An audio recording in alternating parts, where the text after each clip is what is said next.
Hello friend, welcome to my YouTube channel Pharma Rocks with Shivaji Bandela. Today we will discuss about very important topic. Topic name is atomic absorption spectroscopy. It is the old version of ICP-MS. ICP-MS already I discussed in the previous video, and that ICP-MS link I will share in that video in description. You can see the video. What is the atomic absorption spectroscopy? What is the introduction and what is the principle? I will all things are defined you in that video. First, what is the content of the I will cover in that video. I will define you. First is principle of AS, instrumentation, application and experiments. These are the things which we have covered in that video, and in that video I will cover in both language Hindi and English. It is easily we can understand and define also. First thing is introduction. What is the introduction? Atomic absorption spectroscopy is very common technique for detecting metal and metalloid in samples. It is very reliable and simple to use. It can analyze over 62 elements. It is also measure the concentration of metals in the.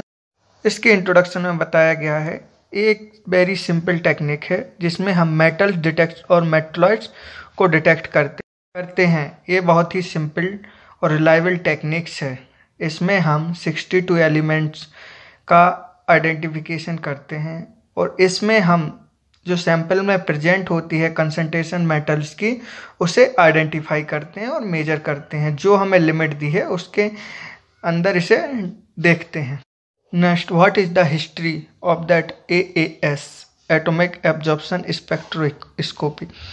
The first atomic absorption spectrometer was built by CSIRO scientist Alan Wells in 1954. Shown in the picture, Alan Wells left with a spectrometer. History क्या है AS की? 1954 में first time इसे introduce कराया गया था और इसके साइंटिस्ट थे CSIRO के एलन वॉल्स, जिन्होंने इन्हें सबसे पहले मेटल डिटेक्शन के लिए इसका एटॉमिक एब्जॉर्प्शन स्पेक्ट्रोस्कोपी का यूज किया था और बताया था। In that picture you can see this is the periodic table. In that periodic table all element is there, but which is highlighted in the pink color, that all element you can identify with the help of atomic absorption spectroscopy. Now what is the principle of atomic absorption spectroscopy?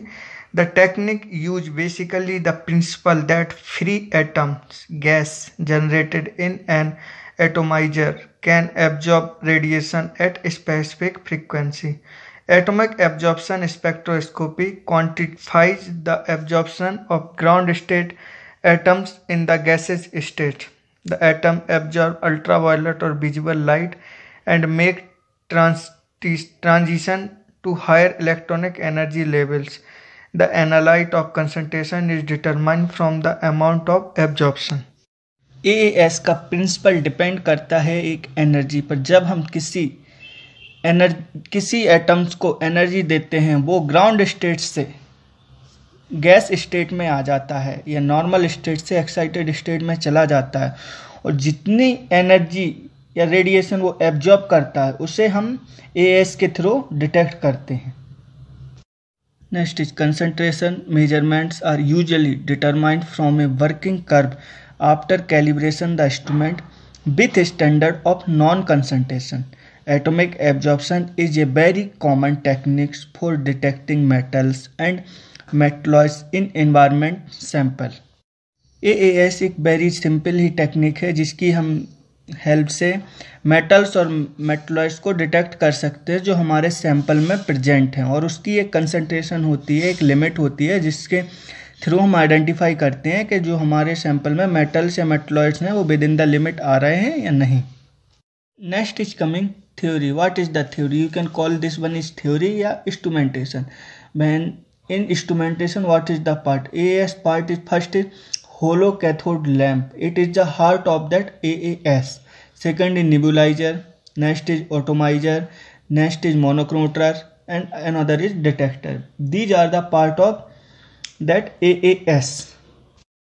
इस theory के through हम आपको बता सकते हैं कि जो AAS है उसके क्या पार्ट होते हैं और वो किस किस से मिलके काम करता है। पहला सबसे इम्पोर्टेंट पार्ट होता है इसका जो होता है हेलो कैथोड लैम्प। इसके बाद जो न्यूबुलाइजर होता है, फिर ऑटोमाइजर होता है, फिर मोनोक्रोमेटर होता है और डिटेक्टर होता है। ये सारी चीज़ें जब हम इंस्ट्रूमेंटेशन समझाएंगे, सारी चीज़ें एक एक से आपको बताएंगे और समझाएंगे। As you can see in that picture, that is the instrument, real instrument of AAS. That structure little bit modified because it is depend on the make, which make you are taking the AAS. Two makes are mainly popular. First is Thermo Fisher Scientific and another is Perkin. These both are the very popular instruments makes in laboratory are basically you can see in that type of AAS. These are the AAS are working and I will define you the instrumentation, how it will work and what is the instrumentation of that AAS. जब आप laboratory में जाएंगे तो आप देखेंगे AAS का instrument इस प्रकार होता है। ये डिपेंड करता है उसकी मेक पर कि आप किस ब्रांड का AAS लेते हैं। बेसिकली 2 टाइप्स के AAS हम लेबोरेटरी में यूज करते हैं। पहला Perkin, second is thermo Fisher scientific. ये डिपेंड करता है कि आपकी लेबोरेटरी में कौन सा इंस्ट्रूमेंट है। After real instrument it is the systematic diagram, what is the running in that instrument, it will show in that diagram. What is the important part of that AAS? I will define you. First is very important part is halo cathode lamp. Their halo cathode lamp is the heart of that AAS. After that nebulizer, monochromator and detector. After detection of it will go for in that PC, that is the recorder. In that recorder it will record how much concentration we are got in that sample of metal and metalloids. Next, now I will define you all parts of that AAS instrument in step by. As you know, first I told you light source. Light source means halo cathode lamp are the most common radiation source in AAS. It contains a tungsten anode and halo cylindrical cathode made of the element to be determined. These are the sealed in a glass tube filled with an inert gas, neon or argon. Each element has its own unique lamp which must be used for that analysis. पहला है light source, जिसमें hello cathode lamp का हम हमेशा use करते हैं। इसमें tungsten anode and hello cylindrical cathode का ये 2 एलिमेंट से मिलके बना होता है और ये ग्लास ट्यूब होती है जिसके अंदर हमें इनर्ट गैस जैसे कि नियॉन और आर्गन भर देते हैं। इसकी सहायता से इसे हम पैक कर देते हैं। और वेरी इम्पोर्टेंट थिंग्स ये है कि हर एलिमेंट का एक यूनिक लैंप होता है जिसकी हेल्प से ही हम वो एलिमेंट डिटेक्ट कर सकते हैं। बट ICP-MS में ऐसा नहीं है। ICP-MS में एक ही प्लाज्मा एनालाइजर की हेल्प से हम सारे एलिमेंट डिटेक्ट कर सकते हैं। In that picture you can see that is the hello cathode lamp.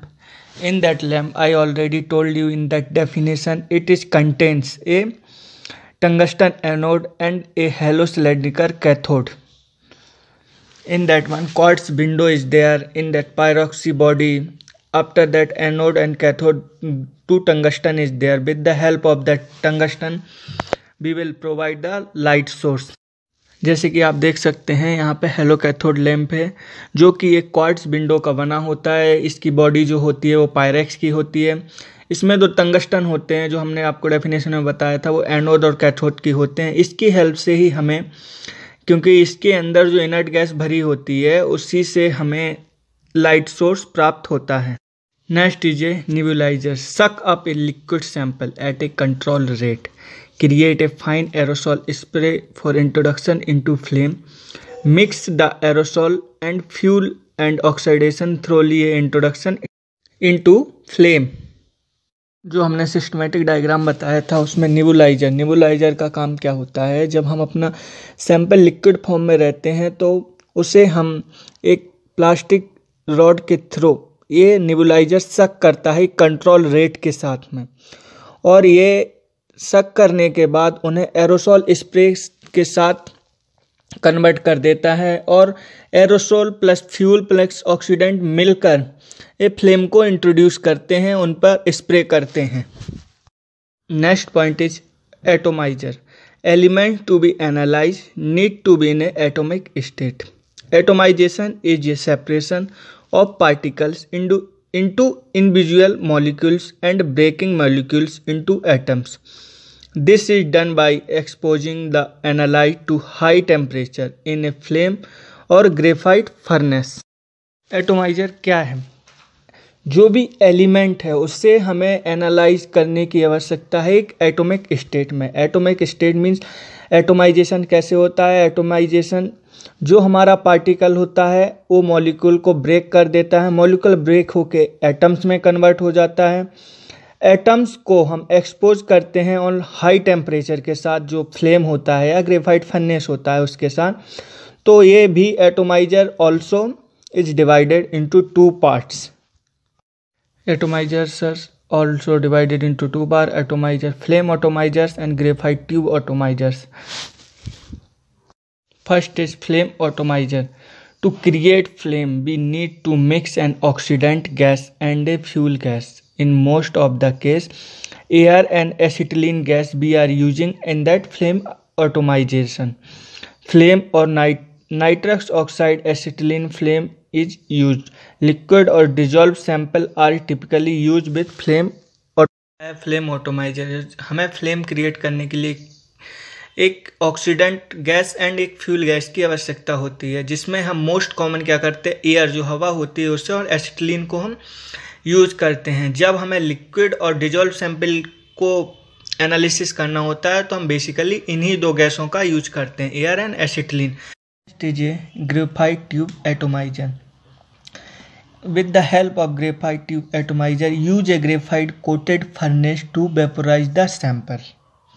In graphite, AAS sample are deposited in a small graphite coated tube which can then be heated to vaporize and atomize the analyte. The graphite tubes are heated using a high current power supply.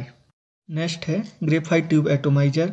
इसमें हम क्या करते हैं, graphite coated furnace को vaporise करते हैं sample के लिए। इसमें जो सैंपल होता है वो एक स्मॉल ट्यूब, कोटेड ट्यूब में हम डिपॉजिट कर देते हैं और इसे हीट करते हैं। हीट करने के बाद ये एटोमाइज होके एनालाइट हमें बता देता है। उसके बाद ग्रेफाइट ट्यूब को क्या करते हैं, हीट देते हैं। वो भी कौन सी हीट देते हैं, जो हाई करंट पावर सप्लाई होता है, हम उसे वो वाली हीट प्रोवाइड करते हैं। बेसिकली हम यूज तो फर्स्ट वन फ्लेम ऑटोमाइजर ही यूज करते हैं। Now another one is important part is monochromators. This is very important part in a atomic absorption spectrometer. It is used to separate out all of the thousands of lines. A monochromator is used to select the specific wavelength of light which is absorbed by the sample and to exclude over other wavelength. The selection of the specific light allows to determination of the selected element in the presence of other. Next है मोनोक्रोमोटर्स। मोनोक्रोमोटर्स इस important part है AAS का। इसमें इसकी help से हम क्या करते हैं, जो स्पेसिफिक वेवलेंथ है जो सैंपल एब्जॉर्ब करता है उसे एक्सक्लूड करने के बाद जो हमें अनदर वेवलेंथ मिलती हैं वो निकल जाती हैं, और जो पर्टिकुलर वेवलेंथ होती है वो सैंपल एब्जॉर्ब कर लेता है। क्योंकि जो सैंपल के अंदर एलिमेंट प्रेजेंट है उसमें जो स्पेसिफिक लाइट एब्जॉर्ब करता है वो उसकी कंसंट्रेशन बता देता है कि उसमें कितने परसेंट वो एलिमेंट प्रेजेंस है अदर की कंपेयर में। Next is a detector. What is the detector? The light selected by the monochromator is directed onto a detector that is typically a photomultiplier tube whose function is to convert the light signal into an electrical signal proportional to the light intensity. The processing of electrical signal is fulfilled by a signal amplifier. The signal could be displayed for readout or further fed into a data station for printout by the request format. It is a detector. Detector, what is the detector? Detector का काम होता है जो हमें मोनोक्रोमोटर से light मिल रही है उसे हम सिग्नल को, इलेक्ट्रिकल सिग्नल को लाइट इंटेंसिटी में कन्वर्ट कर देते हैं और वो हमें डिटेक्टर से डिटेक्ट हो जाती है। डिटेक्टर की प्रोसेसिंग होती है, जो इलेक्ट्रिकल सिग्नल हमें मिला है वो सिग्नल एम्पलीफायर में जाके कन्वर्ट हो जाता है और रीड आउट किया जाता है और इसके बाद ये हमें सिग्नल एक डाटा के रूप में डाटा स्टेशन या पीसी से हमें मिलता है जिसकी जो हमें एलिमेंट की कंसंट्रेशन बताता है। Now what is the application? Determine of even small amount of metals, leads, mercury, calcium, magnesium etc as follows. These are the basic application of the AAS environmental study, drinking water, ocean water, soil, food industry and pharmaceutical industry। ये हैं AAS के application जिनकी help से हम these metals like lead, mercury, calcium, magnesium को हम identify करते हैं। इसका यूज हम बेसिकली इन्वायरमेंटल स्टडी जैसे कि ड्रिंकिंग वाटर, समुद्री वाटर, सॉइल्स, फूड इंडस्ट्री और फार्मास्यूटिकल इंडस्ट्री में हम इनका यूज करते हैं। ये इसके बेसिक एप्लीकेशन हैं। This is the conclusion of the AAS। I have covered those all things, instrumentation, what is the use, what is the source we are using and what is the application. I have covered all things in that video. If you like this video, please subscribe the channel and press the bell icon. Thank you.